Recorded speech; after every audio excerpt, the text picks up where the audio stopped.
Hello everyone, আমরা আজকে আরেকটা ডেইলি স্টোরির খুব ইকোলজিক্যাল সাইড নিয়ে আরেকটা গুরুত্বপূর্ণ কলাম ট্রান্সলেশন করার চেষ্টা করব, বিভিন্ন কিছু অ্যানালাইসিস করে যেভাবে আমরা রেগুলার করে থাকি সেভাবে। আচ্ছা, এখানে যেটা দেখা যাচ্ছে প্রথমে সেটা হচ্ছে যে হেডলাইন, রিস্টোর আসকার দিঘি। রিস্টোর শব্দের অর্থ হচ্ছে যেটা পুনর্গঠন করা। এটা হচ্ছে যে একটি ভার্ব। কি পুনর্গঠন করা? আসকার দিঘি, এটা একটা লোকেশন, চট্টগ্রামের একটা নির্দিষ্ট একটি দিঘিকে ইন্ডিকেশন করা হচ্ছে, তবে এটা অবজেক্ট হিসেবে কাজ করা হচ্ছে। রিভাইভ, পুনরুজ্জীবিত করা, আবার একটা ভার্ব। চট্টগ্রামস ইকোলজিক্যাল মেমোরি, যে পরিবেশগত স্মৃতির, চট্টগ্রামের পরিবেশগত স্মৃতিকে পুনরুজ্জীবিত করো, তাহলে এটাও ভার্ব। আবার এই ফুল অংশটাই হচ্ছে দেখুন অবজেক্ট।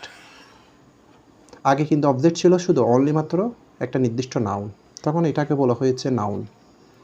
এখন যখন অবজেক্ট একাধিক ওয়ার্ড আছে, এখন অবজেক্ট ফ্রেজ হিসেবে কাজ করেছে। একটা ওয়ার্ড হলে নাউন, যখন অবজেক্ট একাধিক ওয়ার্ড হয় সেই অনুসারে এটা হচ্ছে একটি নাউন ফ্রেজ। একাধিক ওয়ার্ড মানে ফ্রেজ। আমরা যদি দেখি, এই যে ভার্ব দিয়ে শুরু হয়েছে, কমা, এখানেও ভার্ব দিয়ে শুরু হয়েছে। এটা একটা ফুল একটা বাক্য বা একটা বাক্যের একটি অংশ, এটাও একটা ফুল বাক্য বা বাক্যের একটি অংশ, ক্লজ। প্রত্যেকটা সেমভাবে শুরু হয়েছে। তাহলে আমরা বলতে পারি এই টাইটেলটা হচ্ছে একটা গুরুত্বপূর্ণ গ্রামারের মধ্যে পড়ে, সেটা হচ্ছে প্যারালাল স্ট্রাকচার।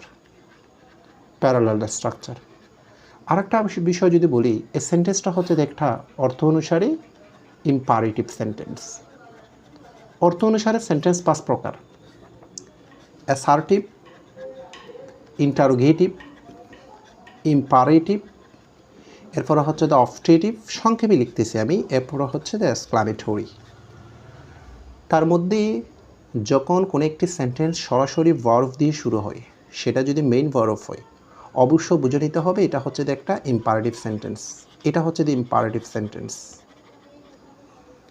প্রিয় শিক্ষার্থী, এই যে আমি হেডলাইনটাকে যেভাবে বিশ্লেষণ করলাম, গ্রামেটিক্যাল, ওয়ার্ড অ্যানালাইসিস,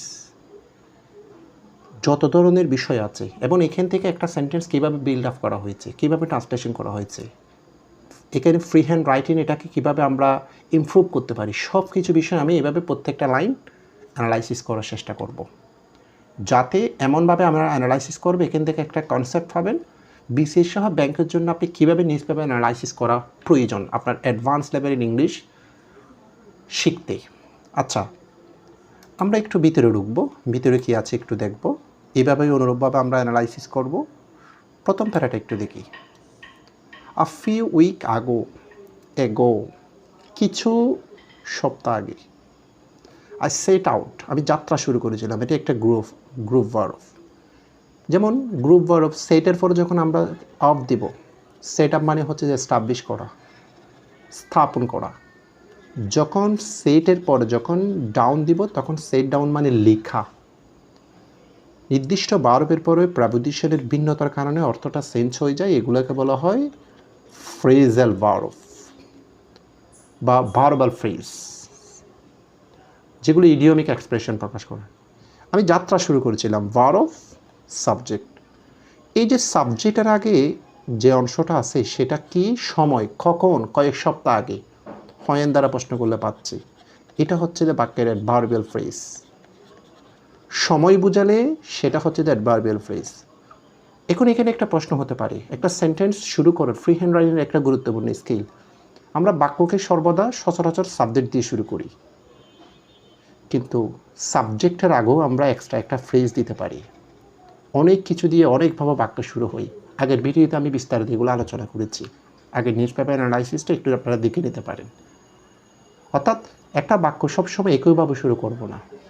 একটা বাক্য প্রথমে যদি আমি সাবজেক্ট দিয়ে শুরু করি, আরেকটা সেটা আমি একটা ফ্রেজ দিয়ে শুরু করতে পারি, তাহলে বাক্যটা একই রকম হচ্ছে না, ডিফারেন্ট হচ্ছে, লেখার একটা ভ্যারিয়েশন, একটা সৌন্দর্যতা বৃদ্ধি পাচ্ছে। এই যে এটা অ্যাডভার্বিয়াল ফ্রেজ সাবজেক্ট থেকে আলাদা করার জন্য, তাই অ্যাডভার্বিয়াল ফ্রেজ বাক্য শুরুতে হলে পরবর্তীতে অবশ্যই কমা ইউজ করতে হবে। আচ্ছা যাই হোক, আমি যাত্রা শুরু করেছিলাম to visit some of Chattogram historics দিঘি। চট্টগ্রামের ঐতিহাসিক কিছু দিঘিতে আমি ভিজিট করেছিলাম, পরিদর্শন করেছিলাম, ভ্রমণ করেছিলাম। এই যে হিস্টোরিক শব্দটা অ্যাডজেক্টিভ, চট্টগ্রাম এটা নাউন, কিন্তু এখানে অ্যাডজেক্টিভ পসেসিভ কেস। নাউনের পরে অ্যাপোস্ট্রফি এস থাকলে সেটা পসেসিভ কেস। পসেসিভ কেস সর্বদা অ্যাডজেক্টিভের কাজ করে। এখানে আর একটা বিষয়, যেমন চট্টগ্রাম থেকে চট্টগ্রামের ট্রান্সলেশনের মধ্যে যখন অনুবাদ করতে গিয়ে একটা ফ্রেজের মধ্যে আগের পদের মধ্যে যদি র থাকে বিভক্তি, বুঝে নিতে হবে এখানে একটা অ্যাপোস্ট্রফি এস হবে, পসেসিভ কেস। অর্থাৎ চট্টগ্রামের ঐতিহাসিক কিছু দিঘি, ঐতিহ্যগত দিঘি এরকম বলতে পারি। যেমন এগুলো কী কী, এই যে এটা একটা হচ্ছে যে ড্যাশ, অর্থাৎ আগের এই কথাগুলোকে আরেকটু বেশি এক্সপ্লেন করা হয়েছে ড্যাশটার মাধ্যমে। দ্য গ্রেট রিজার্ভয়ার্স, এগুলো সংরক্ষণাগার, যেখান থেকে পানি সংরক্ষণ করা হয়, যেখান থেকে পানি সংগ্রহ করা হয়, এগুলোকে বলা হয় রিজার্ভয়ার্স। দ্যাট, এই যে এতটুকু পর্যন্ত সেন্টেন্সটা, সরি ক্লজটা শুরু, ভার্ব সাবজেক্ট একটা ক্লজ, সেন্টেন্স এখনো শুরু হয়নি, তাহলে দ্যাটের পরে এই যে আর একটা ক্লজ, দ্যাট এখানে কনজাংশন, দ্যাট এখানে রিলেটিভ ক্লজ। কেন এটা রিলেটিভ প্রোনাউন? দ্যাট মানে কোনগুলা, এই যে দিঘিগুলাকে বোঝানো হচ্ছে, রিজার্ভয়ার্সগুলোকে বোঝানো হচ্ছে। এরকম যখন কনজাংশন, বিশেষ করে যে নাউনের পরবর্তী ব্যবহার হবে, সে নাউনটা যদি পাশাপাশি থাকে তখন এটাকে বলবো রিলেটিভ প্রোনাউন। রিলেটিভ প্রোনাউন দিয়ে যেটা শুরু হয়েছে সেটা রিলেটিভ ক্লজ। রিলেটিভ ক্লজের আগে একটা নাউন থাকে বিধে রিলেটিভ ক্লজ এক ধরনের অ্যাডজেক্টিভ ক্লজ। এই অ্যাডজেক্টিভ ক্লজ, রিলেটিভ ক্লজ আমি অনেকগুলো অ্যানালাইসিস করেছি।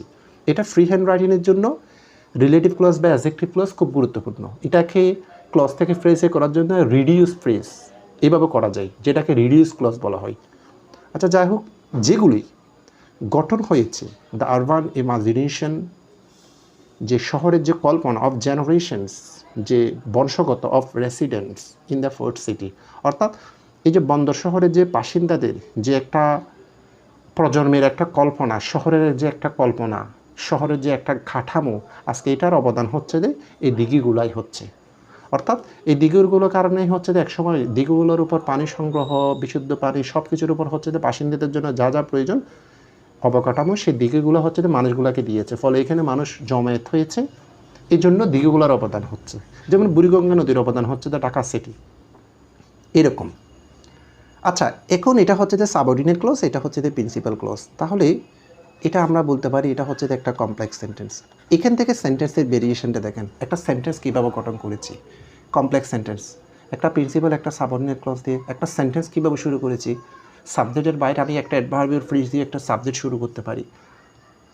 আমি ফুলটা কিন্তু অ্যানালাইসিস করব না, আমি প্রত্যেকটা ভিডিওতে হচ্ছে যে কয়েকটা পার্ট অ্যানালাইসিস করে দিই। আপনারা সেম কলামটা গুগলে গিয়ে ডেইলি স্টারের মধ্যে ডিটেলস করে নেবেন। আমি জাস্ট ইঙ্গিত দিব যে আপনি কীভাবে অ্যানালাইসিস করলে আপনার একসাথে grammar, translation, focus writing, free hand writing একসাথে ফোকাস করতে পারবেন, সেই বিষয়গুলো আপনাদেরকে আমি হিন্টস দিই। আচ্ছা, এরপরটা দেখি, more than a sight seen tour,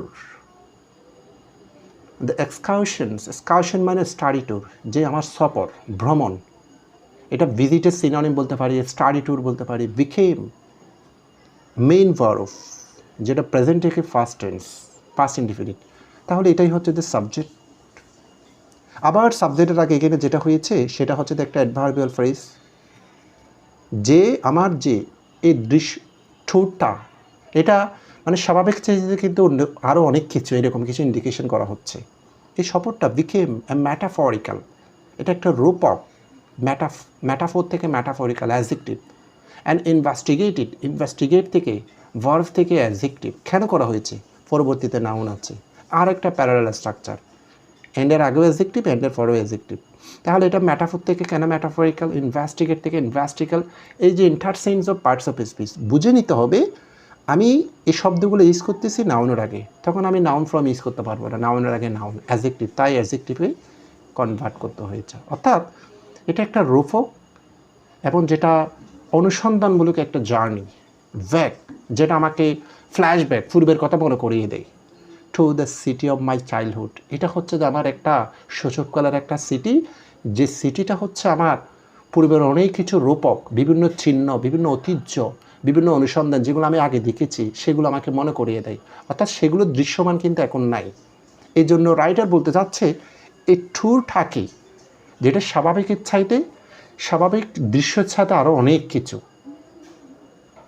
এরকম কিছু মনে করা হচ্ছে। আগে কি দেখেছি, এখন কি দেখেছি। এই যে দেখেন ডেইলি স্টার বা পত্রিকা কেন পড়বেন, একটা সেন্টেন্সকে কীভাবে ম্যাটাফরিক্যাল ল্যাঙ্গুয়েজ দেওয়া যায়, একটা সেন্টেন্সকে কম লেখার মাধ্যমে কীভাবে অর্থপূর্ণ করা যায়, বিভিন্ন ধরনের চিত্রকল্প দৃশ্য ইউজ করা যায় মিনিংফুল করতে, কম লেখার মাধ্যমে অনেক কিছু কীভাবে ইন্ডিকেশন করা হয়, কত সুন্দর লেখা দেখেন। এরপর মাই ফার্স্ট স্টপ ওয়াজ, আমরা জানি স্টপ শব্দের অর্থ হচ্ছে তো বন্ধ করা। এখন পার্টস অফ স্পিচ আইডেন্টিফিকেশন করতে গেলে এই ওয়াজটা হচ্ছে যে ফাইনাইট ভার্ব, এবং শুধু ফাইনাইট ভার্ব না, এটার পরে কোনো মেইন ভার্ব না বিদায় এটা নিজেই মেইন ভার্ব। তাহলে মাই, এই যে এটা ফুলটা কী হবে, সাবজেক্ট হবে। স্টপ কোথায় আছে, সাবজেক্টে আছে। সাবজেক্টের মধ্যে যখন একাধিক ওয়ার্ড থাকে সেটা কী হবে, নাউন ফ্রেজ। একটা ওয়ার্ড হলে নাউন, সাবজেক্ট সর্বদা নাউন, একাধিক ওয়ার্ড হলে নাউন ফ্রেজ। নাউন ফ্রেজে সবসময় আগেরগুলো অ্যাজেক্টিভ, মাই এখানে পসেসিভ অ্যাজেক্টিভ, ফার্স্ট এখানে অ্যাজেক্টিভ, তাহলে শেষের ওয়ার্ডটা নাউন ফ্রেজে নাউন হয়, স্টপ এখানে নাউন। যে আমার যে এখানে বিরতি, এখানে স্টপ মানে বন্ধ করে না, বিরতি। ওয়াজ আজকার দিকে মানে আমার প্রথম বিরতি, আমি যেখানে সময় কাটিয়েছি, আমার প্রথম গন্তব্য, এভাবে ট্রান্সলেশনটা দেখেন আজকার দিকে। এখন এখানে বিরতিটা বলা যাবে না, ট্রান্সলেশন হচ্ছে এখানেই হচ্ছে আপনার, আপনি কোন সব ধরনের শব্দ চয়ন করে অনুবাদ করতেছেন। আপনাকে বলতে হবে আমার প্রথম গন্তব্য হচ্ছে আজকার দিকে, বা আমার প্রথম আকর্ষণ হচ্ছে আজকার দিকে। তার মানে এই নয় যে এখানে কিন্তু কি অ্যাট্রাকশন ইউজ করে নাই, এখানে ডেস্টিনেশন ইউজ করে না। তারপরে কেন বললাম, আপনার একটা প্যারাগ্রাফের ব্যাকগ্রাউন্ড ফুল সামষ্টিক অর্থ দেখে আপনাকে ওই ধরনের শব্দ যেভাবে শব্দটা মানানসই সেরকম শব্দ আপনাকে ইউজ করতে হবে। এই যে কম্পিটিটিভ এক্সামের জন্য ট্রান্সলেশন করার জন্য আপনাকে আলাদা কিছু পড়তে হয় না। আপনি যদি এইভাবে ধারাবাহিকভাবে যদি নিজ পাপা পড়তে থাকেন, আপনার automatically free hand writing skill, translation, অনেক কিছু একসাথে প্র্যাকটিক্যালি কিন্তু এনহ্যান্স হয়ে যায়। আচ্ছা যা হোক, এটা in the heart of city, যেটা একদম সিটির প্রাণ কেন্দ্র, একটা ম্যাটাফরিক্যাল বিষয়, যে মানুষের মেইন অঙ্গ হার্ট, এই হার্টের সাথে তুলনা করা হচ্ছে সিটির একদম প্রাণকেন্দ্র, মানে যেটা একদম আমার মন জুড়াইতো এরকম। এটা একটা ফার্স্ট ইনডিফিনিট টেন্স, ওয়াজ থাকা সত্ত্বেও এখানে ফার্স্ট ইনডিফিনিট টেন্স, ওয়াজ এর পরে বা প্লাস আইএনজি থাকলে ফার্স্ট কন্টিনিউয়াস, ওয়াজ যদি মেইন বরফ হয় তাহলে ফার্স্ট ইনডিফিনিট। আচ্ছা, আমি এই প্যারাগ্রাফটা, দ্বিতীয় প্যারাগ্রাফটার মধ্যে এরকম কিছু ঐতিহ্যগত কিছু বিষয় দেওয়া হচ্ছে এখানে, জাস্ট এটা আপনারা নিজেরা পড়ে নেবেন। এখানে আমি থার্ড প্যারাটা হচ্ছে একটু পড়ে শোনাই, অনুবাদ করে শোনাই। ইভেন টুডে, একটা বিষয় লক্ষ্য করেছেন, আমি যদি দেখাই এক একটা সেন্টেন্স, যেমন এখানে এটা একটা অ্যাডভার্বিয়াল ফ্রেজ, মানে এক এক রকমের ফ্রেজ দিয়ে শুরু করেছে, কোনোটা সাবজেক্ট দিয়ে, কোনোটা অ্যাডভার্বিয়াল ফ্রেজ দিয়ে, কোনোটা কানেক্টরস দিয়ে। অ্যাডভার্বিয়াল ফ্রেজেরও কিন্তু ভ্যারিয়েশন আছে, অর্থাৎ আপনার যে এক্সামিনার, আপনার যে খাতা দেখবে, আপনার এক্সামিনারকে গ্র্যাফ করার জন্য, আপনি ওনার গ্রেভার হওয়ার জন্য, আপনার সেন্টেন্সের স্টার্টিং পয়েন্টটা আপনি কীভাবে শুরু করতে যাচ্ছেন। যেমন দেখেন না, এই যে আমি যদি দেখাই এই সেন্টেন্সটা দেখেন তো, উনি বলেছে আপনার ফ্ল্যাশব্যাক গিয়েছে এখানে, কিন্তু ফ্ল্যাশব্যাক ম্যাটাফরিক্যাল কথাটা বলার আগে উনি বলেছে মোর দেন সাইট সিন টোর। এটা মানে স্বাভাবিক ইচ্ছাতে অনেক কিছু। আপনার যখন শুরুর পয়েন্টটা দেখে বুঝে নিতে হবে, ও ফরেস্ট সেন্টেন্সটা হচ্ছে যে এক্সামিনার মনে করবে যে এটা আরও বেশি অ্যাট্রাকটিভ, আপনার এটা মানে উনি পড়তে ইচ্ছুক হবে, পড়তেই ভালো লাগলে উনি নিঃসন্দেহে আপনার খাতাটা ভালোভাবে দেখবে, আপনাকে ভালো নাম্বার দিবে। এই জন্য বেশি লেখার নামই কিন্তু বেশি নাম্বার পাওয়া না। আপনি কীভাবে শুরু করতে যাচ্ছেন একটা সেন্টেন্স, ভ্যারিয়েশনটা কি, কোন ধরনের ওয়ার্ড আপনি ইউজ করতেছেন যে এক্সামিনারকে গ্রাফ করার জন্য। আচ্ছা যা হোক, এটা জাস্ট একটা ফ্রি হ্যান্ড রাইটিং, ফোকাস রাইটিংয়ের একটা বিষয় বললাম, রাইটিংটাকে এইভাবে আপনি ইমপ্রুভ করবেন। আমি সব কিছুকে গ্রাফ করার চেষ্টা করি, একটু মনোযোগ দেবেন। ইভেন টুডে, আজ, the degree remains immensely important. Remains একটা মেইন ভার্ব এবং লিঙ্কিং ভার্বের পরে অ্যাডজেক্টিভ হয়, তাহলে এখানে একটা অ্যাডজেক্টিভ ফ্রেজ আছে, অ্যাডজেক্টিভ বা adjective phrase. Immensely adverb, immense adjective থেকে অ্যাডভার্ব এলওয়াই যুক্ত করেছে, অর্থাৎ অ্যাডজেক্টিভ প্লাস এলওয়াই থাকলে সেটা হচ্ছে অ্যাডভার্ব। ইম্পর্টেন্ট এটা নাউন, তাহলে অ্যাডভার্ব প্লাস অ্যাডজেক্টিভ। তাহলে আমি যদি বলি দেখেন অ্যাডভার্ব প্লাস অ্যাডজেক্টিভ, নিঃসন্দেহে এখানে হেড ওয়ার্ড হচ্ছে যদি অ্যাডজেক্টিভ, শেষে একটা হেড ওয়ার্ড, তাহলে অ্যাডজেক্টিভ ফ্রেজ। আবার যখন এরকম যদি থাকতো adverb plus adjective plus noun, তাহলে শেষের ওয়ার্ডটা হেড ওয়ার্ড ধরলে সেই অনুসারে বলতে হবে এটা নাউন ফ্রেজ। এখন এটাকে যদি আমি এরকম বলতাম immensely important site, immensely important দিঘি, ইমেন্সলি ইম্পর্ট্যান্ট লোকেশন, তখন আবার নাউন ফ্রেজ হয়ে যাবে। এখন এখানে কেন হয় নাই? কারণ লিঙ্ক ইন ভার্বের পরে কিন্তু নাউন ফ্রেজ হয় না, লিঙ্ক ইন ভার্বের পরে অ্যাডজেক্টিভ বা অ্যাডজেক্টিভ ফ্রেজ হয়, তাই এটা লিখেছে। এই যে দেখেন যে গ্রামেটিক্যাল বিষয়গুলো আপনাকে কীভাবে বিন্যাস করা জানতে হবে। নিউজ পেপারের মাধ্যমে আপনি শুধু free hand writing, focus writing, writing strategy, translation, আপনার যে গ্রামারগুলো আপনি পড়েছেন প্র্যাকটিক্যালি এগুলো কীভাবে ইউজ করেছে সেটা একদম হাতে কলমে আপনাকে বুঝিয়ে দিচ্ছি, আপনার চর্চা হচ্ছে। এই জন্য আমি বলবো যে নিউজ পেপার পড়া মানে হচ্ছে একসাথে সব কিছু হচ্ছে। The dighi remains immensely important, এটা খুবই গুরুত্বপূর্ণ। এটা একটা clause, finite verb subject, although, যদিও, কন্ট্রাস্ট, কনজাংশন, সাবঅর্ডিনেটিং কনজাংশন, তাহলে পরে আরেকটা subordinate clause. Administrative negligence, neglect থেকে নেগলিজেন্স, কেন ভার্ব থেকে নাউন? কারণ এই যে এন্ডের পরে নাউন ফ্রেজ, এন্ডের আগেও অবশ্যই নাউন ফ্রেজ, প্যারালাল স্ট্রাকচার, নাউন ফ্রেজের শেষের ওয়ার্ডটা নাউন হয়, তাই নেগলেক্ট থেকে নেগলিজেন্স। যদিও প্রশাসনিক যে অবহেলা অ্যান্ড আওয়ার কালেকটিভ ফেলিউরস, এই যে ফেল থেকে ফেলিউর, নাউন ভার্ব থেকে নাউন, কালেকটিভ, কালেক্ট থেকে কালেকটিভ, অ্যাজেক্টিভ নাউন, এই জন্য এইভাবে গঠন করেছে। আমাদের সমষ্টিগত যে ব্যর্থতা, টু প্রোটেক্ট, এটাকে রক্ষা করতে, ইনফিনিটিভ, দ্য এনভায়রনমেন্ট, এই যে পরিবেশকে রক্ষা করতে, তাহলে কি বলা হয়? যদিও প্রশাসনিক অবহেলা এবং আমাদের সমষ্টিগত এই পরিবেশকে রক্ষা করার জন্য যে ব্যর্থতা, এখনও পর্যন্ত আমরা এই যে হ্যাভ রিডিউসড, অক্সিলিয়ারি ভার্বের ফিফি ফর্ম, টু হ্যাভ ভার্বের পরও ফিফি ফর্ম হয়, এটা একটা প্রেজেন্ট পারফেক্ট। এই যে ফাইনাইট ভার্ব খুঁজে পেয়েছে, তাহলে বোঝা যাচ্ছে অলদোর পরে সাবজেক্ট হচ্ছে অ্যাডমিনিস্ট্রেটিভ থেকে এতটুকু পর্যন্ত হচ্ছে যে সাবজেক্ট। ফুলটা এটা যেহেতু সাবজেক্টের অংশ, ফুলটা আপনি নাউন ফ্রেজ বলবেন। আবার যদি বলি টু প্রোটেক্ট এনভায়রনমেন্ট, এতটুকু কী বলবেন? শুধু এতটুকু আন্ডারলাইন করে, তাহলে এটাকে ইনফিনিটিভ ফ্রেজ বলবেন।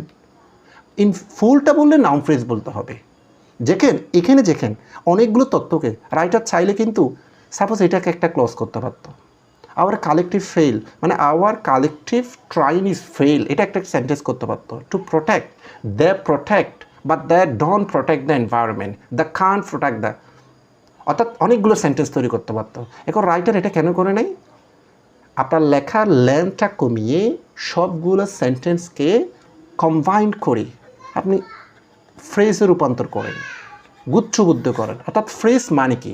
আপনি অনেকগুলো কথাকে একসাথে করেন, ফাইনাইটকে নন ফাইনাইট ভার্ব করে সংক্ষেপে প্রকাশ করতে পারেন।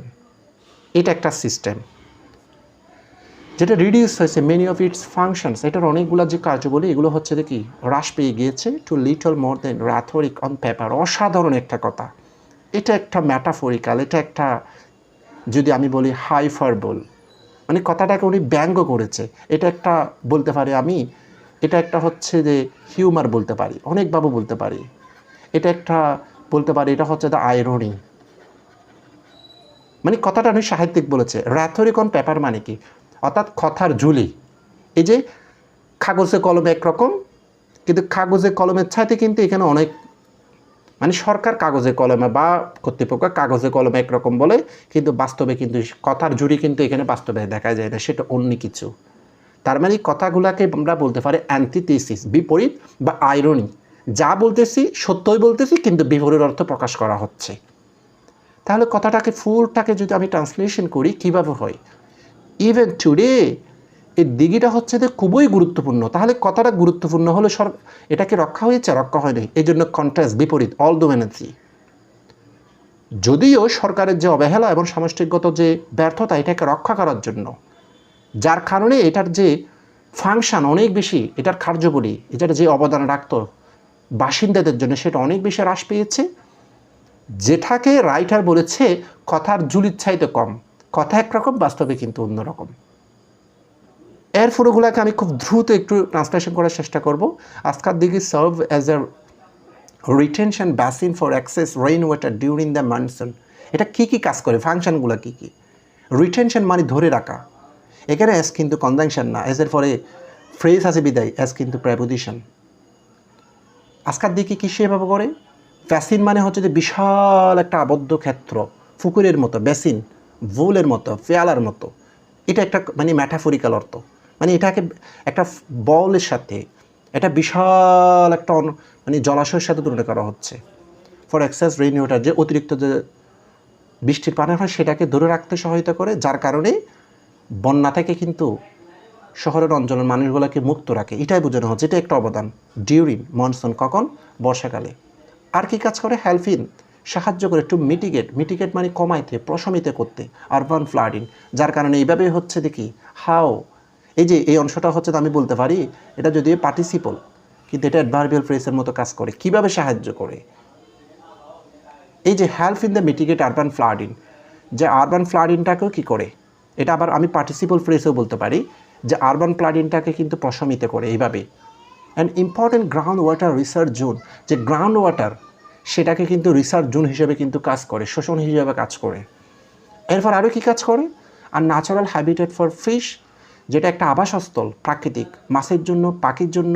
অ্যান্ড অ্যাকুরেটিভ ভেজিটেশন, যে জলজ উদ্ভিদের জন্য, যেগুলো প্রত্যেকটা পরিবেশের অংশ, মানে সামষ্টিকগতভাবে কীভাবে পরিবেশের জন্য ভূমিকা রাখে, অনেক কিছু information. And one of the very few surviving historic open water bodies, এরকম যতগুলো ওয়াটার বডি আছে, জলাশয় আছে, তার মধ্যে এটি একটা in the heart of Chittagong, যেটা চট্টগ্রামের ভিতরে, এটা এরকম করে অবদান রাখে। বিশাল একটা সেন্টেন্স, কিন্তু আমি ফাইনিট ভার্ব পাচ্ছি কিন্তু একটা। তাহলে ফাইনিট ভার্ব একটা, সাবজেক্ট একটা, বলতে পারি এটা বিশাল সেন্টেন্স হলো, এটা হচ্ছে একটা নাউন সিম্পল সেন্টেন্স। আপনি বিশাল বিধে এটাকে কমপ্লেক্স কম্পাউন্ড বলতে পারবেন না। তাহলে বিশাল সেন্টেন্সকে, অনেকগুলো সেন্টেন্সকে একসাথে করেছে এই যে ফ্রেজের মাধ্যমে। এটা একটা phrase, help in the mitigate, এটা একটা ফ্রেজ। এই যে ন্যাচারাল হ্যাবিটেট, এটা একটা ফ্রেজ। অর্থাৎ অনেকগুলো সেন্টেন্সকে আপনি একসাথে করে ফেলতে পারবেন, প্রত্যেকটা ক্লজকে, প্রত্যেকটা সেন্টেন্সকে ফ্রেজে বা ওয়ার্ডে রূপান্তর করে গুচ্ছবদ্ধ করবেন, যেটা ইন্টাগ্রেটেড বলা হয়, সমন্বিত করবেন।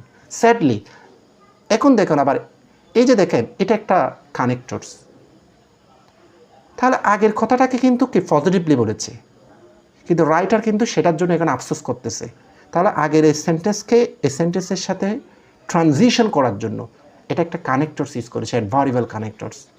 এই জন্য বাক্যের শুরুতে কেন কানেক্টরসগুলো ইউজ করা হয়, অ্যাডভার্বিয়াল কানেক্টরস ইউজ করলে আগের সেন্টেন্স পরের সেন্টেন্সের মধ্যে এমন একটা ট্রানজিশন হবে যেটা একটা রিডারের কাছে, এক্সামিনারের কাছে এটা কমপ্লিট হবে, এবং সেন্টেন্সগুলো কিন্তু আপনার প্যারাগ্রাফটাকে, আপনার রাইটিংটাকে আরও বেশি স্মুথ এবং মিনিংফুল করবে। মাচ অফ দ্য ফরগোয়িং, যে ফরগোয়িং নাও, ফরগোয়িং মানে যেটা অতীতে, যেটা চলে গিয়েছে এরকম কিছু। রিডস, এটাকে পড়া হয় লাইক উইশফুল থিঙ্কিং, যেটা অসম্ভব কল্পনা, যেটা আকাশ কুসুম কল্পনা, যেটা উইশফুল থিঙ্কিং, যেটা একটা ইডিওমিক এক্সপ্রেশনের মতো প্রকাশ করেছে, যেটা বাগধারার মতো। লাইক মতো, এখানে প্রেপোজিশন, তাহলে এটা ফুলটাই হচ্ছে এটা একটা নাউন ফ্রেজ। এখানে রিডস হচ্ছে the finite verb, mass of the foregoing now এতটুকু পর্যন্ত হচ্ছে এটা হচ্ছে দ্য সাবজেক্ট। এইভাবে যদি আপনারা, আমি সপ্তাহে আগেও বলেছি, আপনারা এখন থেকে আমার সপ্তাহে একটা বা দুটা নিউজ পেপার অ্যানালাইসিস দিব, আমি ভিডিও দিব, ইউটিউবে দিব, আমার সেম নামে মারিফুল করিম রিফাত নামে প্রোফাইল আছে, ওখানেও আমি দিই একই ভিডিওটা, এবং গ্রামারের উপর একটা বা দুটা ভিডিও দিব পূর্ণাঙ্গ। আপনারা আমার চ্যানেলটা সাবস্ক্রাইব করবেন, আমার পেজে গিয়ে আমার প্রোফাইলটা হচ্ছে ফলো করে রাখবেন, আমার সাথে থাকবেন।